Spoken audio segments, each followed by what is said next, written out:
Welcome to the Daily Record Spin. I'm your host, Jimmy Clements. Joining me today, as always, is my brother, Danny Oki.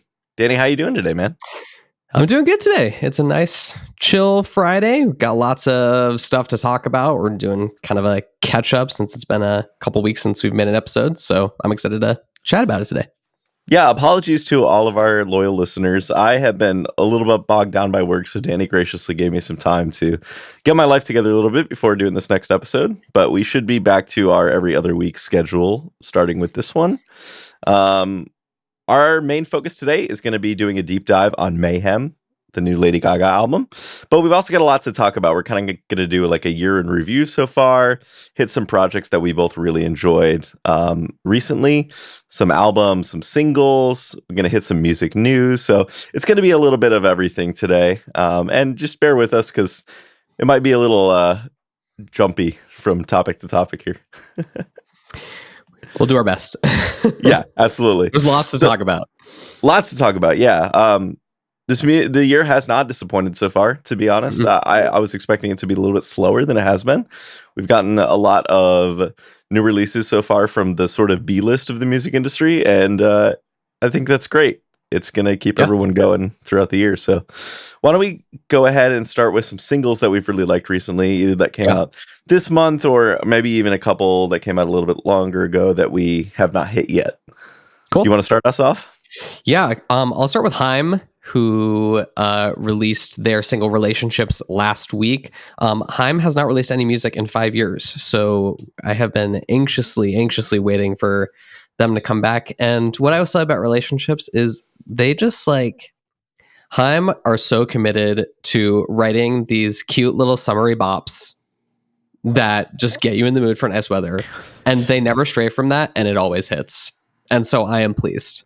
They're like one of those groups that I don't ever expect or necessarily want any kind of experimentation or exploring other genres from, because I just love what they do so much, and I think they do too. And I love Relationships. I think it's great. Where are you on it? Yeah, I like Relationships. You know, Haim has never been a band that I've loved. I appreciate them.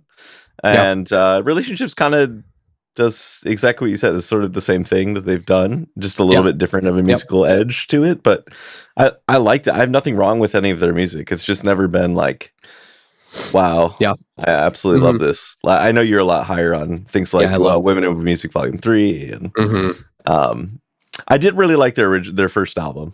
That definitely hit at the right moment for me. The subsequent stuff has been fine. I like it enough. Yeah. Honestly, my favorite Haim stuff has been Daniel's Haim contributions to the Vampire Weekend album, Father of the Bride. So, yeah, I liked it quite a bit. So I'm excited to see where it goes from here. The rest of the project. I saw a tweet that said Daniel Haim is like the Punxsutawney Phil of the music industry. when Haim releases music, you know there's like 6 more weeks of winter and then summer is here. Oh my god, which is so funny. I absolutely love that, and it's true. They're not like a top 5 artist for me by any means, but I always love whatever they do. Like it always just puts me in a good mood. Tons of their stuff is on my summer playlist. So yeah, I wasn't expecting anything groundbreaking, and they didn't really give me anything groundbreaking, but I loved it nonetheless. And the music video is really great. It's got Drew Starkey from Outer Banks in it, and it's just really good. Good music video. I haven't seen that one yet.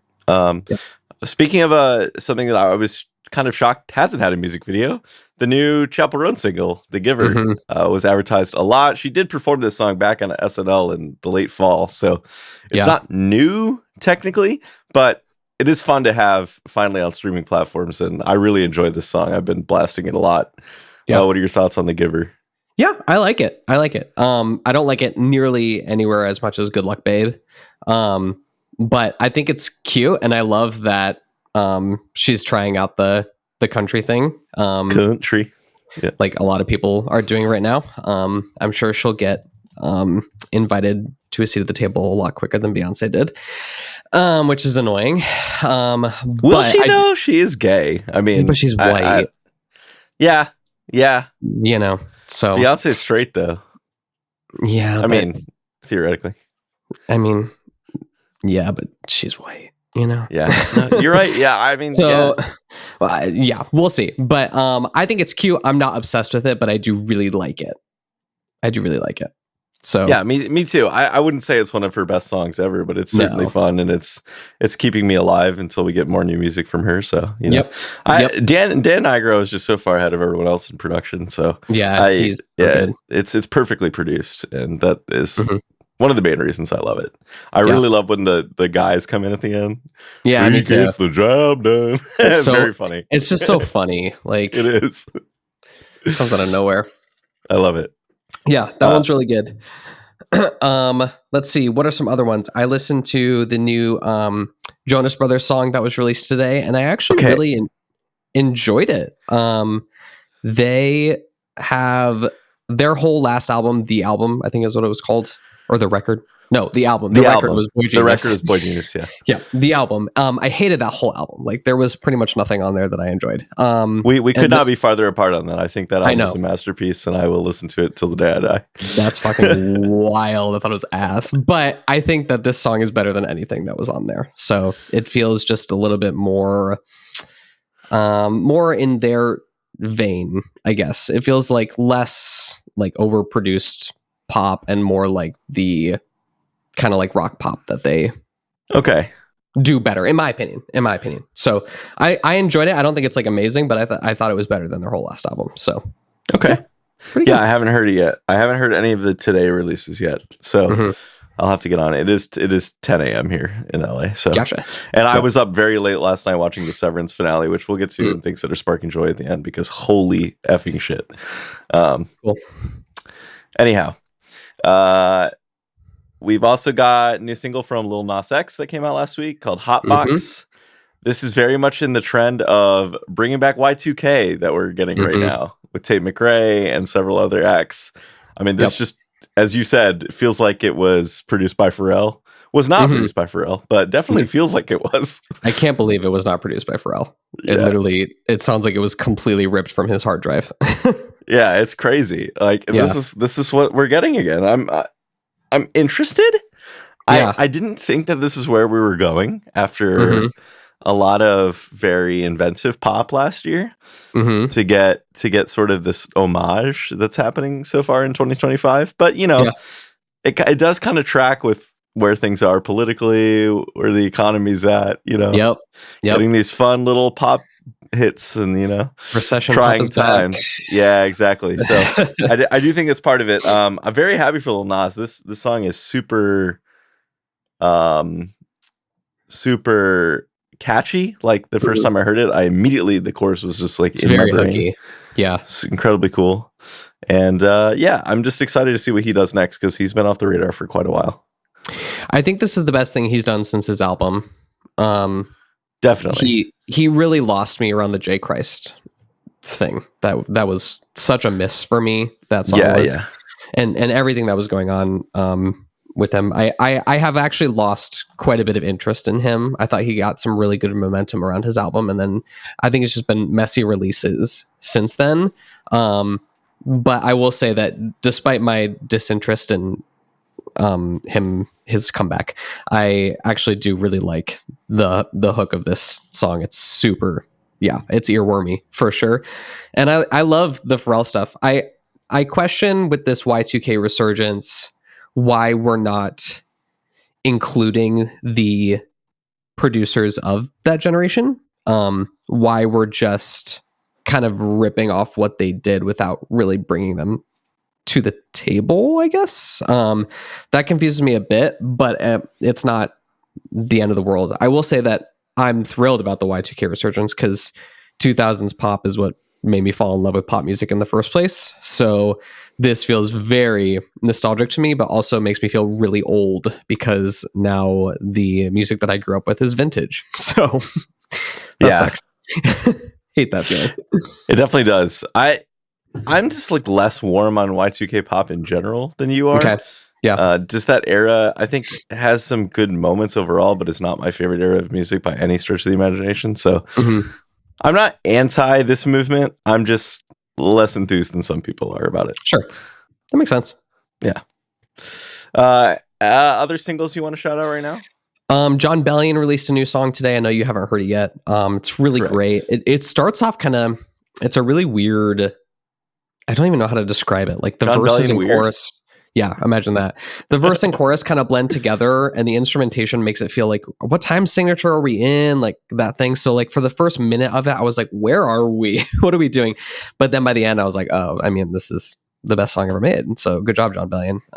Thank you for that. Yeah, he doesn't miss. He always delivers. He gets the job done, as Chubb would say. He does get the job done. So it's really good. And then the single release took me right into Kid Again, which is the single he released earlier this year, or end of last year.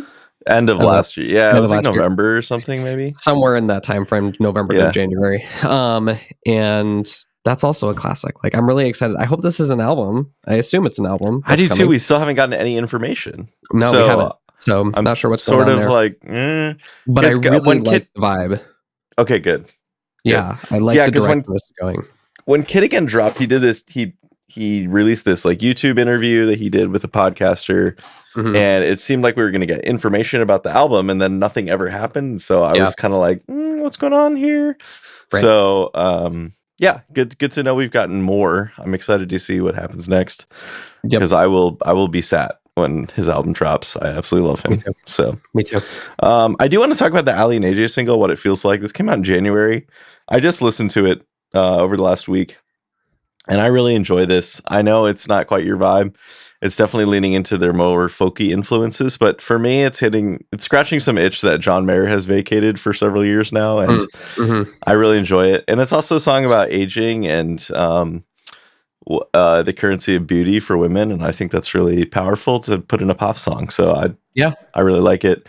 I'm excited to see if their album is all this, or if it's going to be a mixture of styles. Whatever's coming out next. I liked their last album, but I didn't love it, and so I'm kind of hoping that this one is an evolution on that, and not just quite a rehash of what we've gotten recently. Yeah. I think A Touch of the Beat, which was their 2021 album, is like one of the best, just kind of like off the mainstream pop releases of the decade so far. Like, I think it's a great album. Such a fantastic record. I still listen to that really regularly, and when the summer comes, it's like in constant rotation for me. With Love From was a huge disappointment for me. I just did not find anything on that album to really sink my teeth into, and this single is very much the same vibe as that kind of folksy sound. It's just not my favorite thing for them. I prefer them in a much poppier lane. Shocker, I know, but I don't think it's a bad song by any means. It's just not for me. It is interesting because we saw them, was it last year or 2 years ago? And this is very much in the style of their live show. However, I will say the standout moments of the live show were when they did the Touch of the Beat stuff. Yeah. People were like really excited about that when they were doing that. So I hope we get a little bit of both, you know? I'm happy that they have this like folk influence now, and I think it really suits them.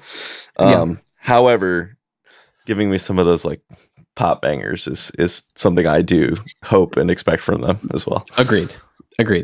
Yeah. Okay. Last couple that I have to shout out are Kelsey Ballerini released her deluxe version of Patterns. Yes. And I think there's like 4 or 5 bonus tracks, and they're all incredible, honestly. Like, they're all really, really good. She has one love song on there for Chase Stokes that is just like so beautiful. It's so beautiful. It's like a really great love song.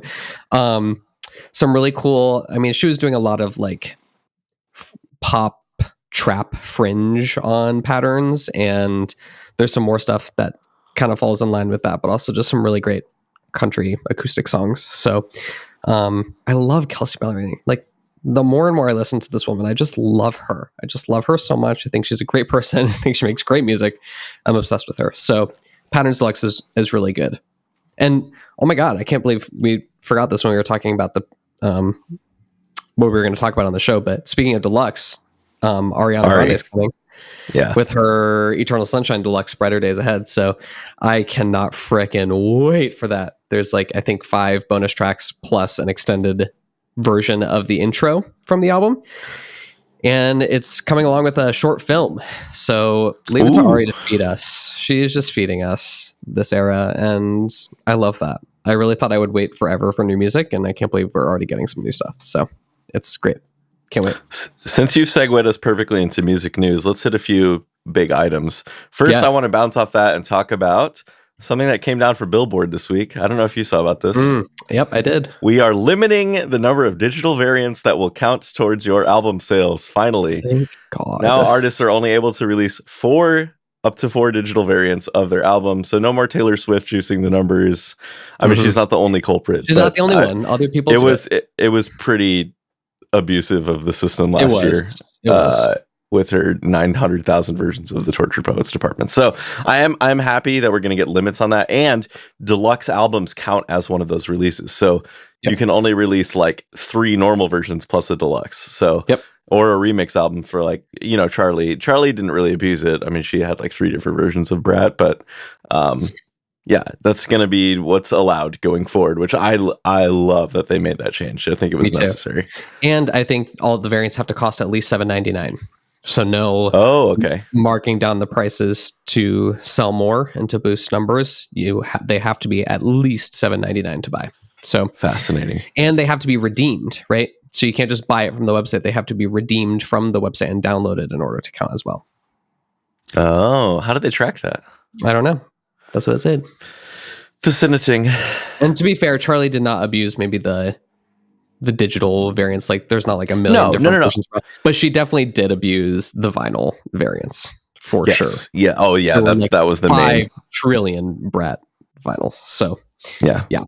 And so like all artists do this. Like labels are pushing this like crazy because it makes them a ton of money, and that's how you have to chart these days. It's kind of sick, but I'm glad that Billboard is inputting some boundaries. To make this we need some bumpers on the bowling alley of the music industry. It's better for the consumer, much better, because there's so much pressure in fandom these days to just buy and buy and buy and buy so that you're helping out your favorite artist when all these people are millionaires and they don't need our money. But so exactly, it makes it better for the consumer, which I like. For sure. You wanted to hit Ed Sheeran. We got some Ed Sheeran news this week. So for the 5 people that care, Ed Sheeran Ed Sheeran is hinting at new music, or as people on Twitter like to say, he is threatening new music. And people on Twitter are so mean. They're just so mean for no reason. This man has done nothing to hurt you. But he is teasing his new album, which will be titled Play. I was telling Jimmy, I think this is his new series of albums will be like control buttons. So like we had the Mathematics series, and I think the next like several albums will be like play, pause, stop, fast forward, rewind. I think those are going to be the 5 of this series. That's my guess. But he is teasing his single Azizam, which is a Persian word, if I'm not wrong, that loosely translates to my dear. And it sounds like we're going in kind of a world sounds, like dabbling in world sounds, which he's done a lot before. But we're back to like the big mainstream pop stuff, which is hit or miss for me with Ed. But I would say more often hit than not. So I'm excited. Yeah. Rarely a miss for me. I enjoy all of this big poppy things. The big pop stuff. I was saying when you told me about this off camera that it kind of reminds me of Coldplay's dalliances into world music, and I feel like that's yielded mixed results, and so I'm curious to see how Ed threads that needle. But he does have a track record of doing it. Things like Bibi Abia and Barcelona, Nancy Mulligan, Gala Girl. I mean, there's definitely. I understand that like Ireland is dear to his heart as well, but he's still pulling from very traditional music there. And so, I think he might be able to channel that better than most. And he's also just like, not that Coldplay isn't, because Chris Martin definitely is, but Ed is a very open conduit and he's a non-judgmental person. And so I think that yields much better translations of other cultures than most people can do. And he loves to collaborate. That's like his whole thing. Like he loves collaboration. So I think people really enjoy working with him because he is so open to new ideas. So absolutely. I'm excited to hear it. Yeah. Can't wait for the release. Speaking of collaborations, I got the distinct pleasure of seeing the screening of the new there's an upcoming, actually, I think it's currently in theaters. I got to really do my research on this, but Hans Zimmer has a new concert film out called Hans Zimmer Diamond in the Desert, which is a half concert film, half like documentary where he's interviewing artists and collaborators throughout his career, and it's mostly a concert film of his band performing in Dubai to some really incredible visuals, both in the Coca-Cola Center there and throughout the city, and some really funnily staged performances. And it was a really cool experience. First of all, Hans was there and got to do a Q&A afterwards, so it was really cool to see. He's just such a lovely person, and I was blown away watching this, just like how much incredible music that he's created over his career. Mm-hmm. And when you hear some of these themes, you're just like, oh my gosh. Yeah, I mean, he truly is. He's in the Mount Rushmore of film composers for sure. John Williams and him, I think definitely the top two spots. I agree. For sure. And yeah, this is really cool. If you get a chance to see it near you, I'm sure it'll eventually end up on streaming, but it was incredible to watch at a theater. So if you get a chance, and you love film scores, it's really great. They do stuff from Inception, from Pirates of the Caribbean, from Lion King, from a lot of stuff from Dune, which is very near and dear to his heart, I can tell. Mm-hmm. And all of the other hits along the way as well. Stuff like Gladiator. We even had a segment from Dark Phoenix, which is a terrible movie, but I actually really liked the score when they performed it this time. Wonder Woman, a lot of stuff that was hitting. The Dark Knight. So really, really cool. He's just an amazing composer, and it was a really cool film. And we got interviews in it with Phineas and Billy, with Zendaya and Timothée Chalamet. Nice. Some directors that he's collaborated with, Jerry Bruckheimer, Denis Villeneuve. So it's really cool. Yeah, it was a lot of fun. Very cool. That's amazing. Yeah. So, any more music news that we want to hit? I guess I'll briefly just mention that Selena Gomez and Benny Blanco dropped an album, and you sure did. It's not good. It's just not good. I think there are like 2 songs on there that I liked. One of them was literally a Charlie XCX song. And so I was gagging for that one. And then the rest of the album just did not do it for me. It's a lot of ballads and mid-tempo-y, vibey stuff that just doesn't work for me. So yeah. I'm still kind of like, why? Yeah, I didn't expect it to be good. So I'm not like disappointed by it by any means. But yeah, it's definitely, I would miss it. Okay. Yep. It's a shame, really. I know, because I love Rare. God, I love Rare. I do too. Will we ever get medium rare? We'll see. Yeah, medium rare. Guess we'll have to find out. We should really dive into the main topics of the episode. Yeah, for sure. So we want to hit some albums that we really liked. We'll get to Mayhem in a minute, but first, I know Danny has been dying to talk about Tate McRae's album, so I'm going to give him the floor to do that. Yeah. So I fully understand that this is not going to be for everybody. And I also fully recognize that this is not groundbreaking, earth-shattering, inventive, or really particularly interesting in any way. Okay. I'm aware of that. I just think that this is a collection of really great pop songs. That's it. Like, I just think it is a collection of throwback 2000s pop music that works incredibly well for me, makes me want to dance, and makes me feel good while I'm listening to it. And it's really nothing more than that. And sometimes music doesn't need to be any more than that for me. It can just make me feel good. And that's what this album does. I've been waiting and waiting and waiting for Tate to do something that really pulls me in. I've always said I think she has all of the makings of a pop star, but she just needs songs. And I'm seeing on the internet that this album for some people is like, great, she finally has songs, and other people are like, she still needs songs. So it's very split down the middle. This is working for some people and not working for others. I am in the camp that it's working extremely well. I just think that the hooks on this are really hooky. I think Ryan Tedder is like a god on this album. He just wrote so many good hooks. The production's great. Even Tate's voice isn't grating on me like it has been in the past.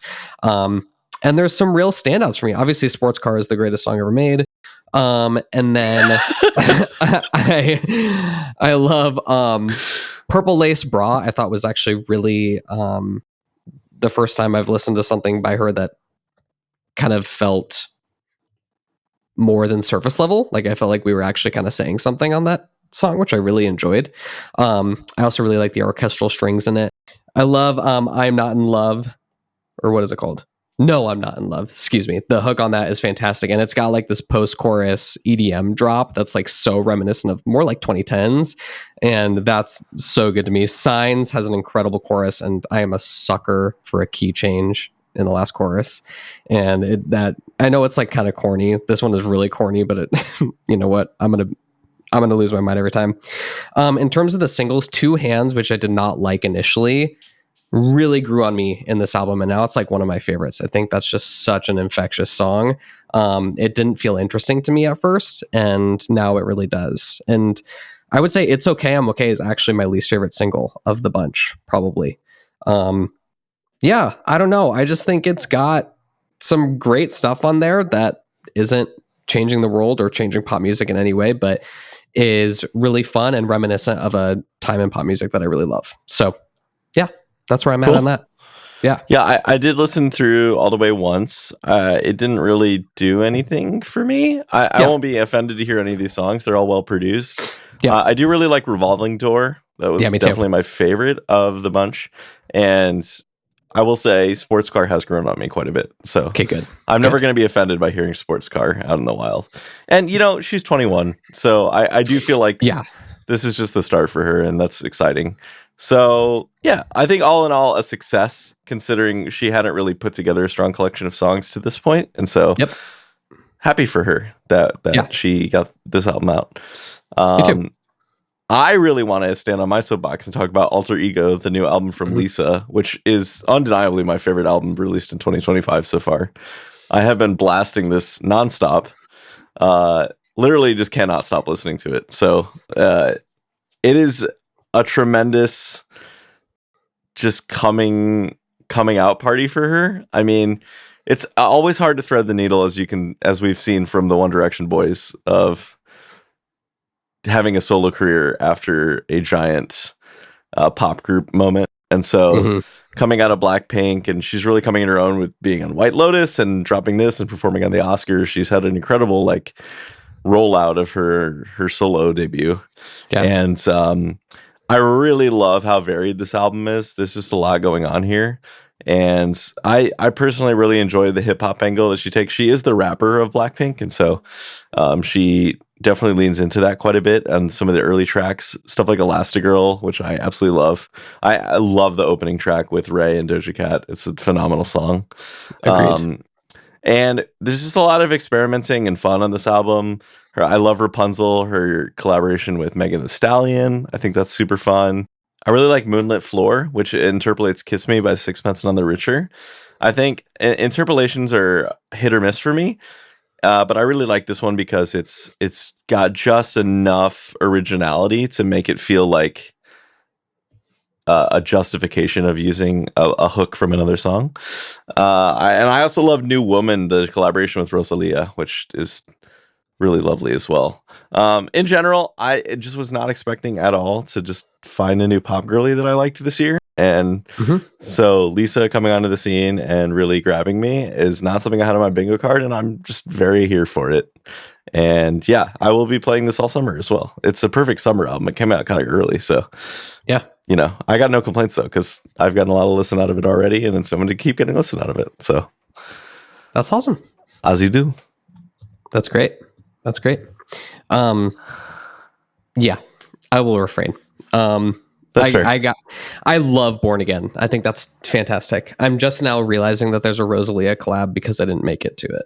So yeah, you got to try again, man. I know you didn't like Rockstar and Elastigirl, but like the rest of the album is not like those two. It's the hip hop angle. The part about K-pop that I don't like is the rapping part of it. Like that whole, there's something about the way that style does trap music I find really grating and pretty unlistenable. So when that was like the first handful of tracks, I was like, this probably isn't going to be for me. So nothing against Lisa, that's not my jam. So, but I will check out the Rosalia collab because I'm obsessed with Rosalia. So yeah, it's cool when Rosalia comes in. The whole song like slows down, and we switch to Spanish. It's like, oh, it's cool, really cool. Yeah, cool. Yeah, I love her, so I will definitely check that out. But cool. All right. Any other chunks of stuff that we want to hit from? I don't think March so. and Let's beyond? get All to the right. main event. Let's Drum get to the roll, main course. please. We're talking Mayhem. Our whole last album was a deep dive into Lady Gaga's discography, preparing us to talk about this one, her newest album, Mayhem. And we have a lot to say about it. So, initial thoughts, anything you want to just come out and say right away? I took extensive notes on the entire album because I was preparing to talk about it. And I will just come out of the gate and say this might be my favorite Lady Gaga album of all time. Okay. I am gagging. I am gooping. She is mother. This was a mother quake. I really think that she was able to recapture so much of what made her a star, but not make it sound overly self-referential or derivative of her own sound. There was the whole reheating the nachos conversation, and in an interview she said, maybe, but these are my nachos. I made them. And you know what? She's absolutely right. Like the way she is writing on this album and the way these songs are produced, the way they sound, the way the hooks land, like this was invented by Lady Gaga. This sound is hers. She made this, and she was, like I said, she was able to go back to that sound without it sounding like a regression, which I think is so admirable and really, really difficult to do. So kudos to her. Yeah, I love how much she's exploring on this album. Shout out to Michael, because I have read that this entire album was going to be a grunge project based on Perfect Celebrity, which was one of the first songs she completed for this. And he was kind of like, don't limit yourself. And thank God, because I like Perfect Celebrity quite a bit, but me too. I'm so much happier that we got this range of music rather than a bunch of grunge inspired pop stuff. So me too. Love you, Michael. Thank you for everything. Yeah, Michael's doing the Lord's work. Yeah, he truly is.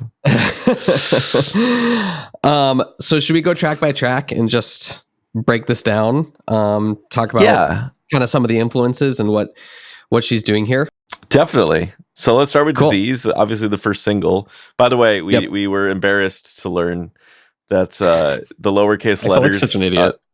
Was just spelling out disease, and it was very old news. We were the like, internet roasted us pretty hardcore immediately. So good job, internet. Fair, you're better than us. Rightfully so. Like we deserved it. We should not have missed that. Yeah. We were trying to have a viral moment, and instead we just look like idiots. So good for us. Lady Gaga does not look like an idiot on Disease, though, which is still a great song.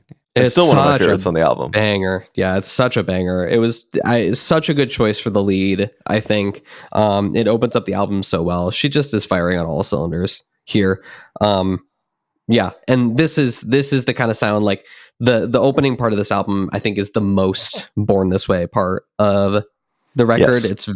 It's got that, like you said, grunge, like hugely electro pop, guitar driven stuff, which I love. I love, and I think Disease was a perfect way to start. But I know we've talked about this one before, so not much more to say on Disease other than electric first single.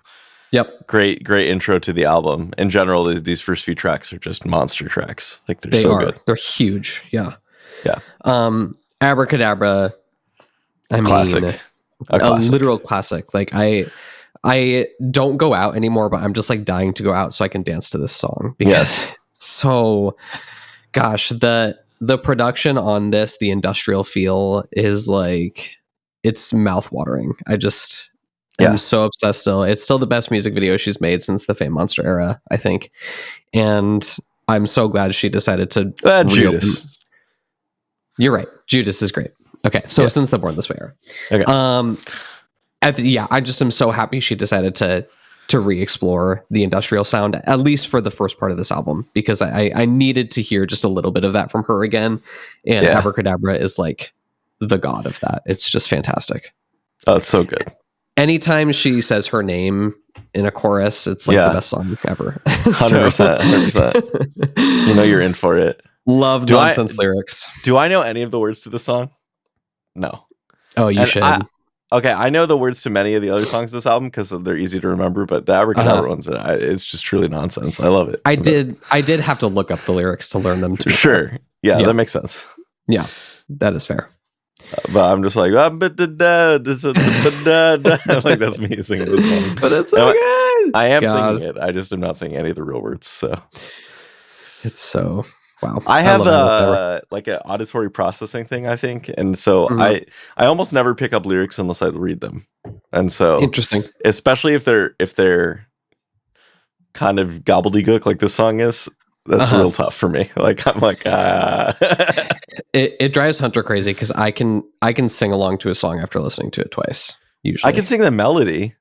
I just don't have the words. Yeah, that's impressive. Yeah, I can get, especially in the choruses. Like I can get choruses after a couple listens. Yeah, and then be able to sing along. So, all right, Garden of Eden. Yeah, favorite song. Me too. I love Garden of Eden. This is this is my new stim. I've been listening to this one constantly. It's so good. Actually perfection. It's actually perfection. That chorus is undeniable. Something some overarching thoughts as we continue to dive in. Yes. The choruses on this album, she has not written choruses like this since The Fame Monster. No, and in general melody just stand out melodies on every song. Even if I don't love the entire song, there's a moment that I'm like, yeah, I mean, you justified its existence with that melodic line. So yes, her ability to write a melody is unmatched in the pop game right now. Like just some of the hookiest, best, most melodic singable choruses I've ever heard. And you know me, singable is like everything. So and this chorus is one of the best for sure. I mean, I can be your girlfriend for the weekend, you can be my boyfriend for the night. It's just like that. Iconic. That's pop. That is pop, baby. That is pop, baby. It's so good. This one reminds me a lot. Wheel fam. This one reminds me a lot of The Fame Monster. Yes. In fact, every song on here, I can either point to a reference from earlier in her career or a direct reference from another artist, which I really like. Okay. And this one feels very Fame Monster to me. And it has my favorite moment of the album. Actually, probably two of my favorite moments of the album. The first is the beginning of verse 2, where the instrumental cuts out. Adrenaline. It's the way she says adrenaline and not adrenaline. Yeah. Lady Gaga, when she says shit weird, like, you are the greatest star of all time. Like, yes, say adrenaline like adrenaline. It's very Moira Rose coded. I love it. Very Moira Rose coded. And I'm living. Every time I hear that, like, as soon as chorus 1 ends, I turn up the volume all the way just so I can hear you're turning green from the adrenaline, and then I turn the volume down. It's just like I need to hear that part as loud as possible. And the other favorite part of the album for me, and in general throughout the entire album, the outros to these songs are unreal, and this is the best outro by far. We took our time with these. Yeah, the instrumental goes hard. I mean, she just really let these songs breathe. Yeah. She wasn't giving us 2-minute ringtones. She was giving us full pop songs, and I am so grateful for that. Yes. I'm never mad about the chorus coming back. Like, I wish more artists would understand this. It's like, if you play the chorus for the 4th time in a song and it's a good chorus, I'm never going to be like, oh, this is too long. I'm going to be like singing the chorus. So there you go. Correct. It truly is that simple. Like, we don't need to overthink it. If you've got a great hook, give it to me as many times as you want. I don't care. This is one of those songs that's like classic pop construction, which is like back in like the 70s, they always said you needed like 5 singable parts in your song that all were different. And I feel like this song has that. Like every bit of it is a hook in some way. Yeah. Yeah. And it's just a compilation of hooks that are all really good. And so many of these songs have like 2 pre-choruses, and they're all hooks. Like pre-chorus 1 could be the chorus. Pre-chorus 2 also could be the chorus. Chorus is the chorus. Like they could all be the hook of the song. It's super cool to see that. Yes. Because not a lot of people are doing that anymore. So, all right. Up next, we have Perfect Celebrity, which is super born this way to me. Very, and yeah. and very like Nine Inch Nailsy. Nine, Honestly, that's what I thought. Nine Inch Nails meets Garbage is kind of how I felt about this yes, song. yeah, 100%. It's Yes. super grungy, super industrial. It is nasty. The instrumental Yeah. in this is nasty. It is incredible. And the other thing about this album, she is singing like she has never sung before. Oh my, yeah, that's the one thing I want to get into is not just her vocal itself, but the vocal layering and production Yes. that she has in this album is like pretty much, it's pretty much her and Ariana that is the game right now in terms of vocal Yep. layering. And Gaga's version is so distinct because it's just belting the entire, like it's 18 layers of belting, and it's just Yeah. like this crazy just wall of sound. That's how I think about this whole album. It's just a wall of sound from the moment we start to the end. And it's mostly her vocals that are just stacked and stacked and stacked. Yeah. Her instrument has never been better. Like, no, I heard on an interview, I think it was the one she did with Las Culturistas, that she warms up her voice every day, whether or not she needs to sing that day. Ooh. Because she just wants to stay in her peak performance. Like she always wants to be at the top of her game, and it's incredible to see a pop star at her age just continuing to give us vocals like she's never done before. It's amazing. And this is the reason I'm bringing this up now is because Perfect Celebrity, I think, is one of the best vocal moments on the album. The start of that chorus. I agree with that. Yeah. God.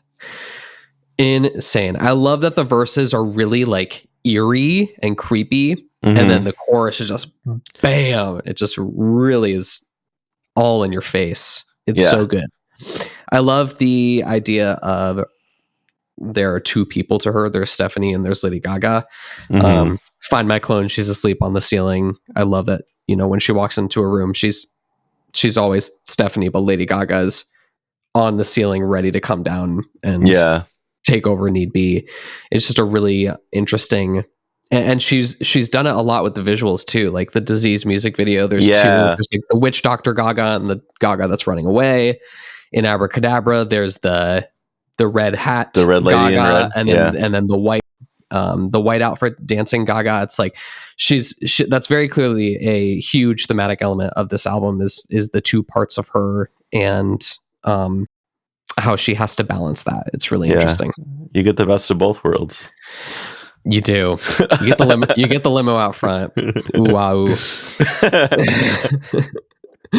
Yeah, Perfect Celebrity is excellent, and I think this is the part of the album where the industrial, like, self-referential, and well, she's doing self-referential stuff throughout, but like the really like callback to dark pop ends here. I think. Yes. This is when we shift.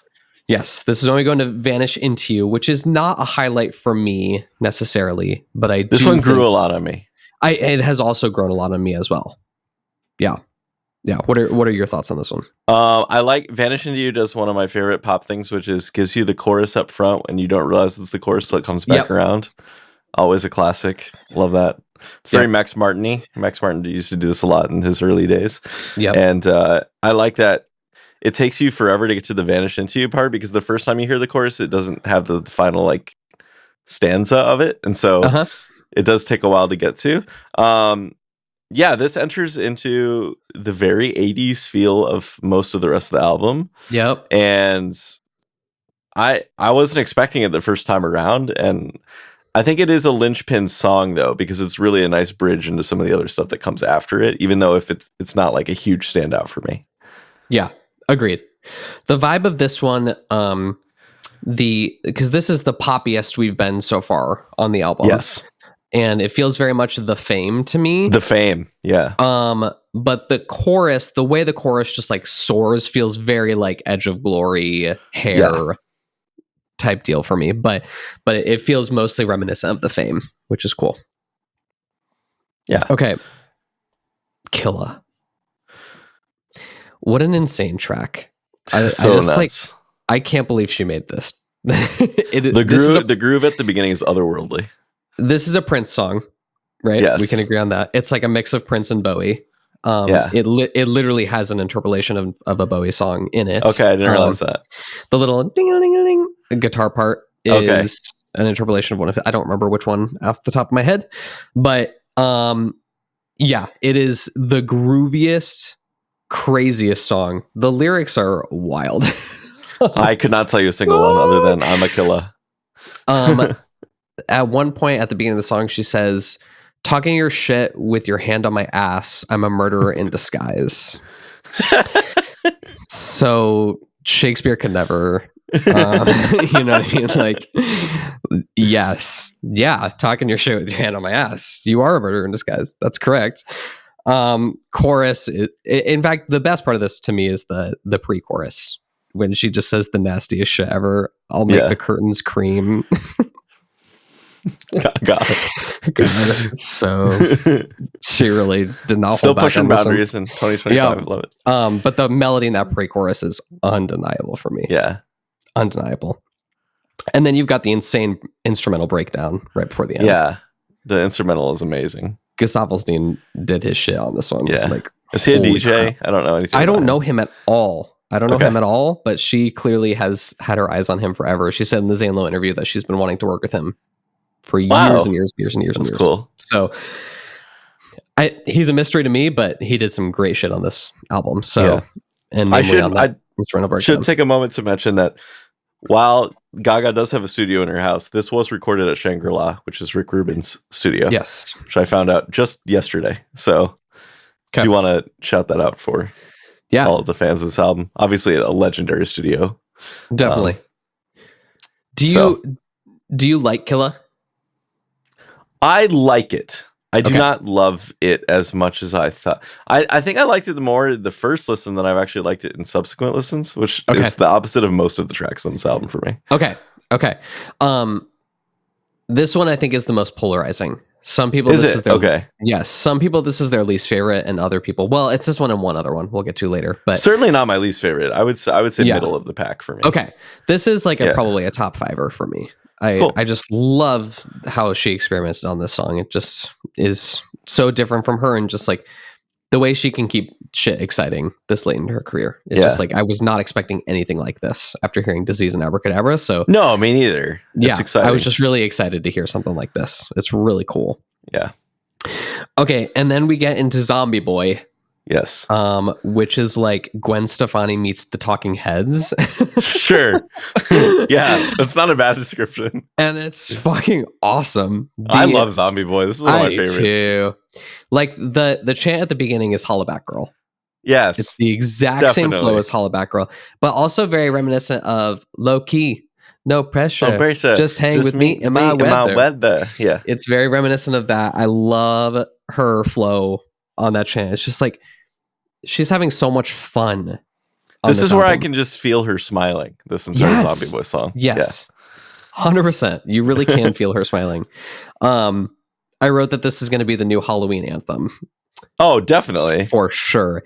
It feels to me like this might be a really specific image, but it feels to me like this could be like the school dance scene in an 80s movie. Like I see this in Back to the Future, right? Yeah. Like we're at the school dance in Back to the Future. Like that's the vibe that this song gives me. Very, very sock hoppy. Yes. Yeah. Yeah. Really just crazy the whole time. Like this album does not let up until the beast. Like it really doesn't. It is it doesn't at all. It is full adrenaline the whole time. Have you seen Lisa Frankenstein? No, I haven't. Okay, this would fit perfectly in Lisa Frankenstein. Okay. A movie in which she literally dates a zombie. So sure. Okay. Yeah. It's great. And it is an 80s vibes type of like it is like this song is Lisa Frankenstein as a song. Yeah. I love that she references pause. Put your paws all over me. Yeah, me too. I love that she made that callback. It's been a while since she's done something like that. Yeah. I mean, she's saying Gaga, she's saying pause, like she is doing she's doing all of the classic stuff. Yeah. Playing the hits for sure. Yeah, super fun. Love Drug is one of the biggest growers for me on this album. Huge grower for me.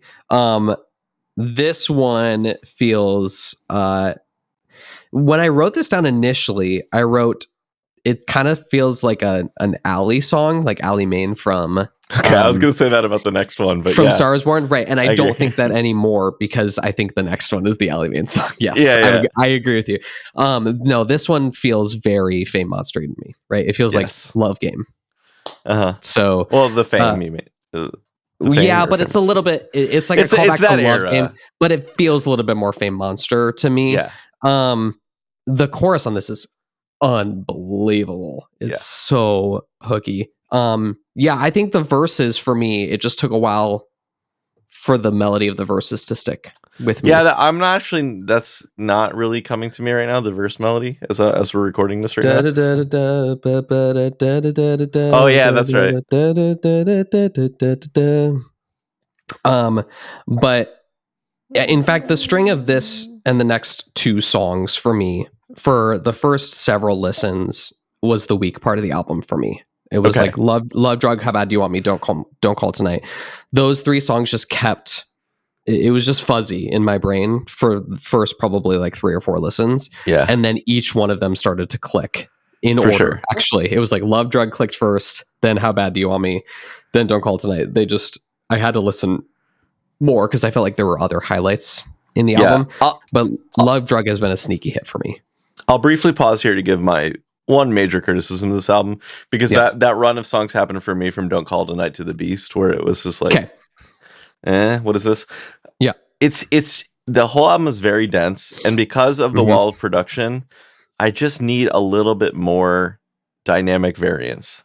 I think that would have really made this perfect for me, is if we had a few slower moments before the last 2 songs, because not even necessarily slower, but just like a little bit more stripped down, because it's just hard. Like everything just is so punchy and in your face that it can get a little exhausting. It's sort of like being in a 9 round boxing fight, and you're just kind of like staggering and trying to figure out where you are by the end of it.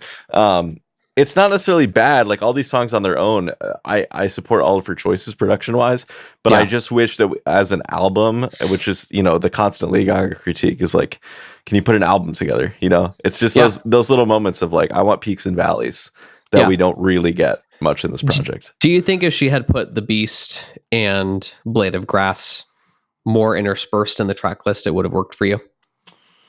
Not necessarily. I'm just not super high on The Beast in general. And Blade of Grass and Die With a Smile, I do like as the last 2 songs.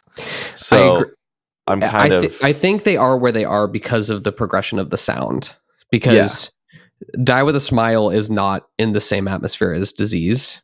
And I think the way the album progresses from the industrial pop to the 80s disco stuff into the kind of 70s acoustic groove stuff. Yeah. It works in that order, but I agree with you that maybe we could have had some more ebb and flow along the way. For sure. Yeah, and I'm honestly, I'm not even sure like where those moments are, those pivot points, because like I was probably right after Zombie Boy that we needed like us to slow down or to like change something up. And which we is just why never get that. So which is why I think that string of songs right there was not clicking for me for a while, was because after Zombie Boy I was tired. Yes. Yeah. But now I don't feel that way now that I know the melodies more. Right. And if I pick this album up in the middle somewhere, I do enjoy just listening to everything in sequence. Yeah. It's just all together. It's almost an hour long. It's like a really long album. It is long. Especially for what we're getting from pop lately. I mean, to only have 14 tracks is kind of a lot. But to have 14 tracks and it be almost an hour is pretty rare these days. And so I guess it was a little bit just jarring in that way. Yep. My last thought on Love Drug is that I'm not seeing a comparison at all, which I find surprising, is that there is so much I Kissed a Girl in the chorus. That da da da da da da da da da is it felt so wrong, it felt so right. It's the exact same melody there. It's so I've funny not you seen brought anyone that up, talk about it. because I saw like a TikTok compilation of Gaga's like funniest interview moments. And there's one where the interviewer is like, "What do you think of I Kissed a Girl, the Katy Perry song?" And Gaga just goes, "I don't think she's kissed a girl."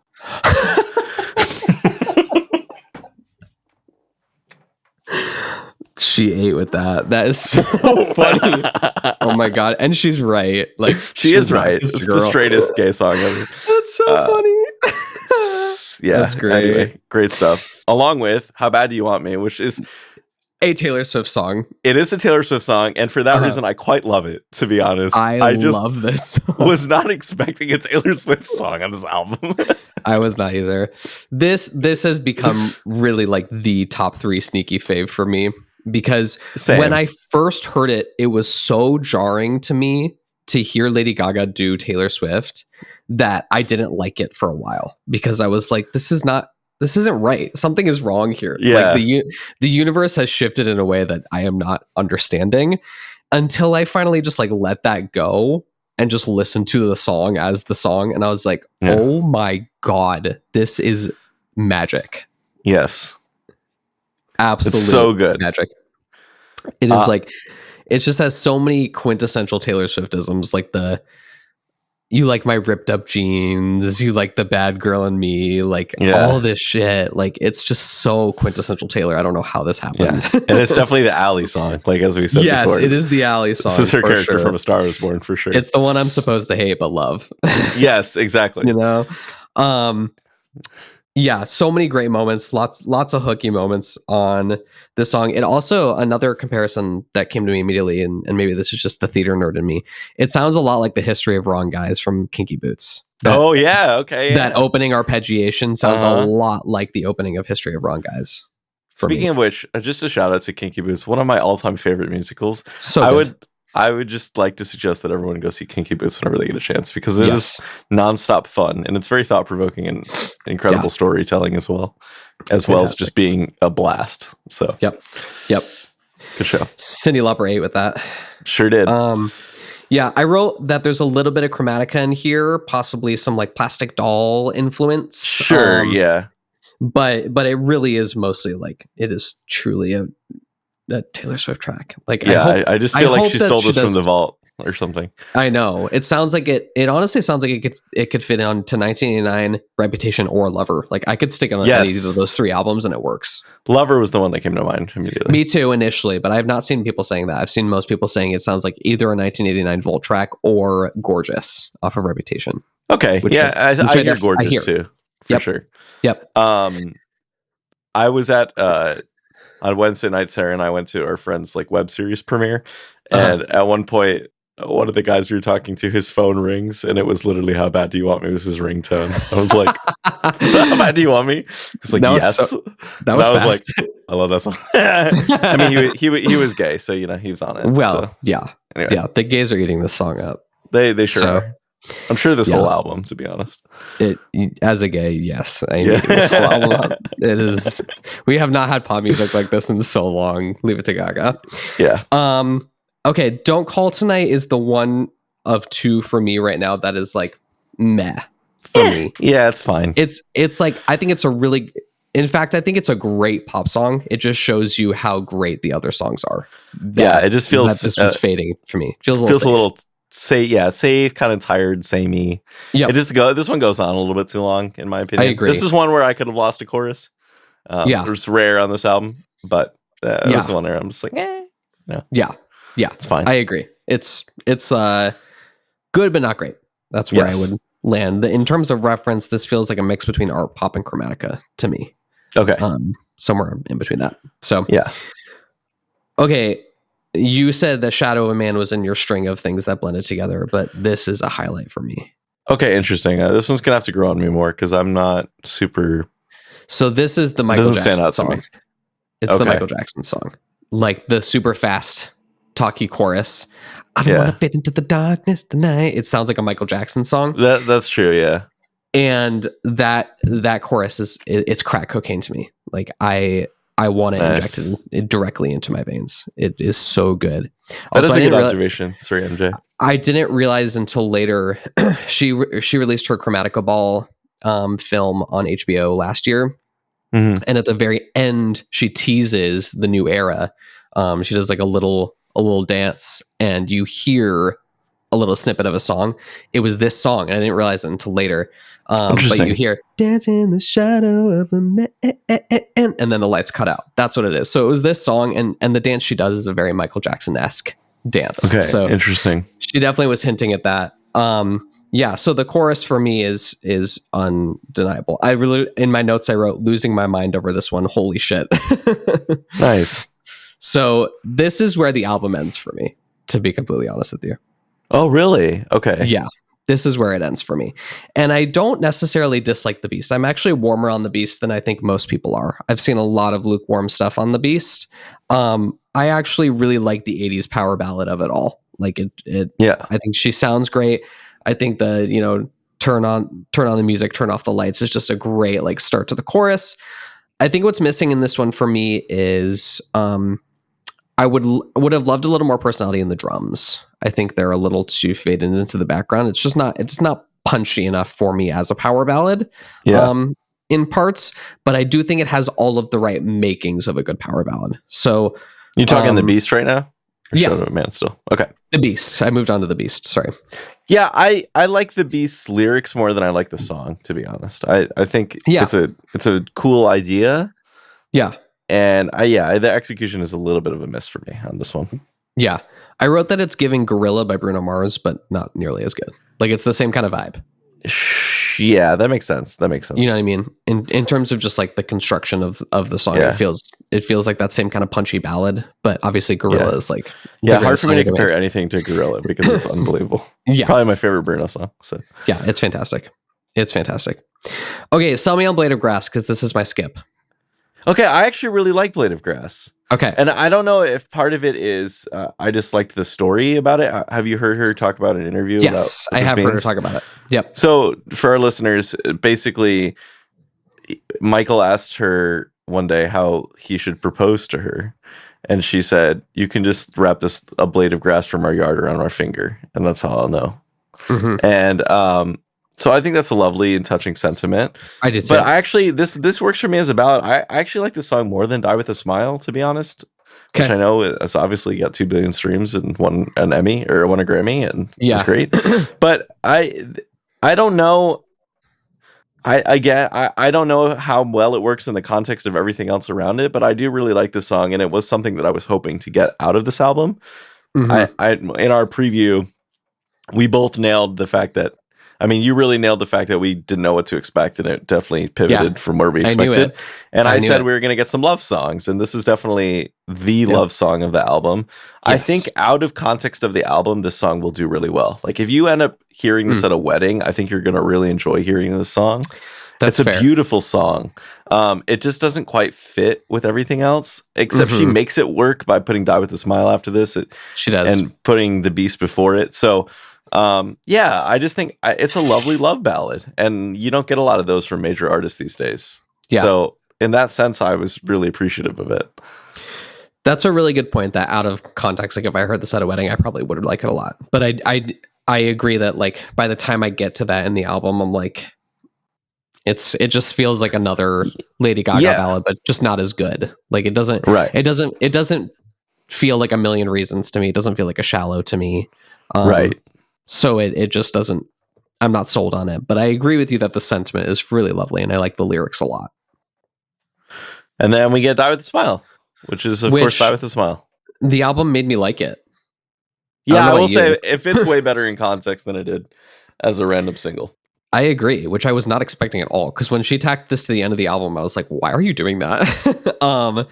And for some reason, the way the album flows, it actually works really well for me. And now I particularly like this song, and I never really liked it before. I was always like, I like it a lot more now. Yeah, this is a really safe pop ballad duet, and now I'm actually pretty warm on it now. It's still not like one of my highlights of the album, but I literally wrote, "OMG, I like this now." How did that happen? I just learned this week that Bruno called her out of the blue at like midnight one night and was like, "Hey, I'm in the studio. Can you swing by?" And they wrote this in the middle. They wrote and recorded this overnight. Yeah. Wow. Pretty crazy. Talented. Those two are staples of the music industry. Just for sure. So that's the album I'm really living. It's like this and art pop for me. Like, So yeah, our pop is number one for me still, but I think this is a solid number two. I think it does enough successfully for me to put it above the Fame Monster because it is more of a complete album. correct. And so for that reason, I'll put it number two. That's right. Our pop, I think, still sequences better as an overall project than this does, but this maybe has more standouts for me than our pop also. Yep. I completely agree with that. Art pop is just such a cohesive vibe, I guess. Yes. What am I trying to say? Like the way she was trying to push the boundaries of pop music in that album is a cohesive idea, I guess, even if the sounds aren't cohesive.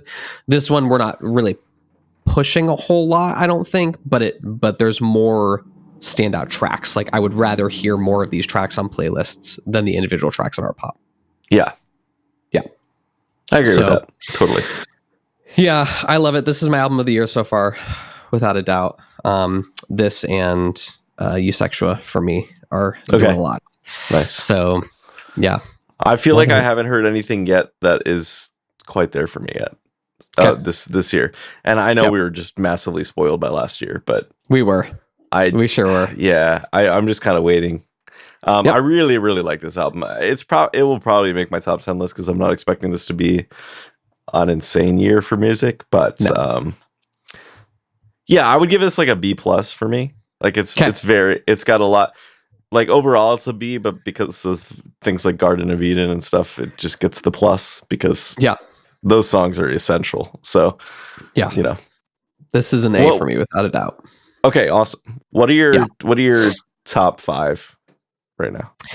It really has been changing a lot for me, so it's hard to say. But if I'm going to go with my gut right now, looking at the track list, it's going to be Garden of Eden, Abracadabra, How Bad Do You Want Me, Shadow of a Man, and then the 5th is going to probably be a tie between Killa and Love Drug. Okay, I'll say Garden of Eden, definitely number 1. I love Abracadabra and Disease, so I'll keep both of them there. And then How Bad Do You Want Me? Number 5, probably Zombie Boy for me. Okay, cool. Yeah. But it'll keep changing for me for sure. Yeah, I think it will change. It'll depend on my mood and of the year. There's just so many good tracks. Yeah. I agree. It's a lot of really good songs. It's very Riot-esque in that these could all be singles. So yeah, for sure. Yeah, we'll see how this ages over time. I'm just excited to see such a staple in the pop music world go do a bit of a return to what made her so exciting and to really serve us full length, fully fleshed out, very thoroughly thought out pop songs. Which we're just not getting a whole lot. No, we're not getting much of it all in the grand scheme of things. So I just have so much respect for her. She's amazing. She's amazing. Well, when you think about these legacy acts, almost none of them are delivering like this album delivered. So no, very impressive. Yep, agreed. All right, sir. What's sparking joy for you recently? Oh my God! Well, the Severance finale. So the Severance. I won't give any spoilers because I do think everyone should flock to this show. This is during middle of the episode last night, Sarah goes, "I'm sorry, but this is so much better than Breaking Bad," like, which is everybody's like top 5 show of all time. And for her to just like be like, "I'm sorry, but this is like." Ben Stiller directed like half of the season. He's the EP of the show, and I mean, his ability to craft visuals and his direction is like superb. Like it's so crazy that a guy that was just like the funny man that was on our screens for so much of our childhood and stuff is this like insane auteur director now, but like he really is. And the visuals from last night's episode, which was I thought a wonderful finale for this very complicated season, which took a ton of risks. I'm just so impressed. Have you watched season 1, or have you ever watched any of the show? Oh my God, you're in for a treat because you will love the show. I mean, it is. Yeah, I do want to watch phenomenal. And being able to binge season 1 and 2, I think will help a lot because there's a lot of moments towards the end of season 2 which reference stuff in season 1 which came out 3 years ago, and I'm kind of like I don't remember that. But overall as a work of art, it's just insane. And then of course we got to talk about White Lotus because the monologue heard around the world. We just have to break that down for a hot second because this was my face. That was something. I was Walton Goggins. I was like, what? Like it felt improv. It felt like improv. Like he was like, what fucked up shit can I say right now? And I'm just gonna say it. Like, it did, but it was all written because I watched the interview because his partner is Leslie Bibb, who plays Kate, one of the blonde blob as well. Oh, okay. And so gotcha.